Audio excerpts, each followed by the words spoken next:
ఈ robin would పేరు చెప్తేనే ప్రపంచమంతా గజగజ వణికిపోతాది. అర్థమవుతుందా? బ్లాక్ మనీ గల గుండెల్లో రైళ్ళు పరిగెడతాయి. తెలిసిందా?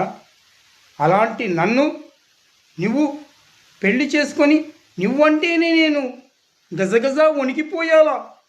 చేశావు కదే ఈ రాబిన్ వుడ్ను అంతటి పిరికివానిగా మార్చావు కదే. నన్నే నువ్వు మోసం చేశావు కదే. నా దగ్గరికి వచ్చావు, ఐ లవ్ యూ అంటూ నాటకాలు ఆడావు.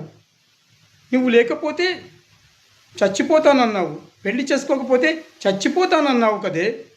నీ బాబాయ్ 1000 కోట్ల కోసం నిన్ను చంపుతాడని నాకు చెప్పావు. అందుకోసం పెళ్లి చేసుకోమన్నావు. 1000 కోట్లు నాకే ఇచ్చేస్తానన్నావు.